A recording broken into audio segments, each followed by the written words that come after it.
Explain చేశారు. తరువాత మళ్ళా రెండో సమావేశంలో పొలిటికల్గా మీరు కూడా వచ్చి మాకు జరుగుతున్న అన్యాయాన్ని గ్రౌండ్లో మీరు చూడండి, చూసి కాస్త ప్రజాస్వామ్య పద్ధతుల్లో మీడియాకు చెప్పండి, సమాజానికి చెప్పండి అని అడిగారు. ఈరోజు మేమందరం వెళ్ళి ఆ రైతుల యొక్క స్థితిగతులు తెలుసుకొని ప్రాక్టికల్గా గ్రౌండ్లో చూడాలనే ఉద్దేశంతో మేము వాళ్ళ బయలుదేరి వెళ్ళాం. ఇది మేము చేసింది. మేము వెళ్తే ఎందుకు మీరు అలా అడ్డుకుంటున్నారు నాకు అర్థం కాలేదు. ప్రజాస్వామ్యంలో రైతుల కోరిక మేరకు వారి సమస్యలు తెలుసుకోవడం కోసం, పరిష్కరించడం కోసం, మా వాయిస్ వినిపించడానికి మాజీ ప్రజాప్రతినిధులుగా మేము వెళితే అడ్డుకోవాల్సిన అవసరం ఏంటి? సరే అడ్డుకున్నారు పో. ఏంటి దాడులు ఏంటి నాకు అర్థం కాలేదు. కార్లు పగలగొట్టారు, రాళ్లు వేశారు, కొట్టడానికి ప్రయత్నం చేశారు. ఈ క్రమంలో ఒక పెద్ద రాయి, ఇంత రాయి విసిరారు మా మీదకి. ఒక కానిస్టేబుల్ అడ్డం వచ్చాడు, వాడికి తెలియదు పాపం. Is hospitalised. ఆ రాయి ఎవరు వేశారు మీడియా అంతా చూసింది. ఆ రాయి రేపు మేము వేసామని చెప్తారు పోలీసులు. ఇది జరిగేటటువంటి విషయం. మేము రైతుల సమస్యలు తెలుసుకోవడం కోసం వెళ్తున్నాం. వెళుతుంటే మా మీద దాడి చేసే కార్యక్రమం చేస్తున్నారు నారా చంద్రబాబు నాయుడు గారు. మీ కుమారుడు నియోజకవర్గంలో, మాది గొడ్డల పార్టీ, మీరు చెబుతున్నారుగా మాది గొడ్డల పార్టీ, మరి మీదే పార్టీ. గొడ్డల పార్టీ అయితే మేము తన్నులు తింటామా, కార్లు బగలు కొట్టుకుంటామా, కానిస్టేబుల్ని కొడతామా? గొడ్డల పార్టీ మాది అయితే. మాది గొడ్డల పార్టీనా మీది గొడ్డల పార్టీనా ఇప్పుడు చెప్పమంటున్నాను నారా చంద్రబాబు నాయుడు గారిని, లోకేష్ గారిని. ఒక కానిస్టేబుల్ మీద ఇంత పెద్ద రాయి వేస్తే అతను పడిపోయాడు. అది నాకు తగిలితేనో లేకపోతే పెద్ద ఆయన తగిలితేనో చావాల్సిందేనా మేము? ఏమిటి దాడులను అడుగుతా ఉన్నా. నారా లోకేష్ గారిని అడుగుతా ఉన్నా, చంద్రబాబు నాయుడు గారిని అడుగుతా ఉన్నా.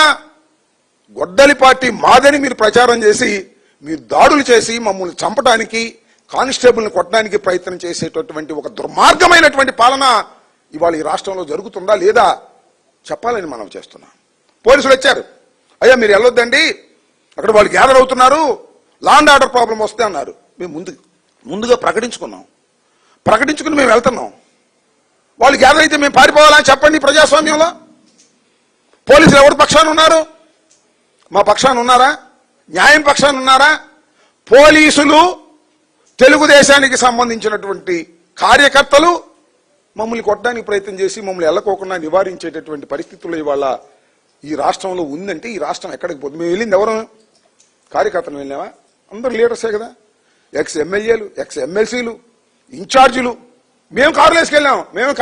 మేమే రాళ్ళు తీసుకెళ్లేదు, కర్రలు తీసుకెళ్లేదు, మా సైన్యాన్ని వెంట పెట్టుకెళ్లేదు, మా కార్యకర్తలు ఎవరిని వెంట పెట్టుకెళ్లేదు.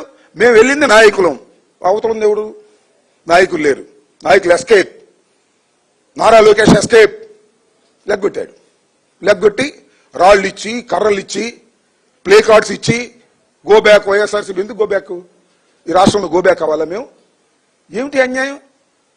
రైతుల యొక్క సమస్యల్ని తెలుసుకొని అడ్రస్ చేసే హక్కు ఈ రాష్ట్రంలో వైఎస్ఆర్ కాంగ్రెస్ పార్టీకి లేదా?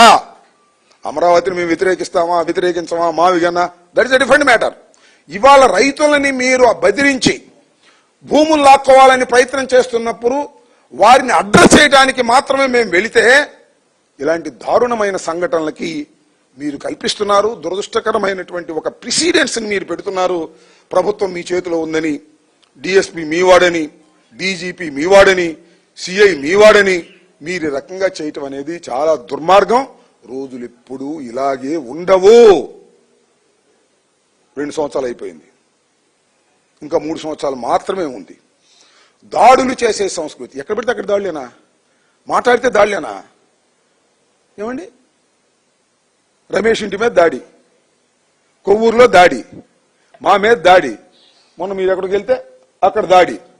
అంటే పోలీసులు మీకు అండగా ఉన్నారని మమ్మల్ని దాడులు చేసి మా మీద కేసులు. మళ్ళా ఖచ్చితంగా చెబుతున్నా, రేపు రాయిసిరింది మాలో ఒకడని చెప్తారు. 302, 307 పెట్టినా పర్లా, పెట్టేస్తారు, ఆశ్చర్యం లేదు. నేను పోలీసు వారికి డిమాండ్ చేస్తున్నా, ఖచ్చితంగా మా మీద దాడి చేయడానికి ప్రయత్నం చేశారు. మీ సమక్షంలో సిఐ అక్కడ ఉన్నాడు, వీరేంద్ర, డిఎస్పీ మురళీకృష్ణ ఉన్నాడు, వాళ్ళ సమక్షంలో దాడి జరిగింది, విజువల్స్ ఉన్నాయి. అయినా మీరు యాక్షన్ తీసుకుంటారా లేదా ప్రపంచం చూడాలి.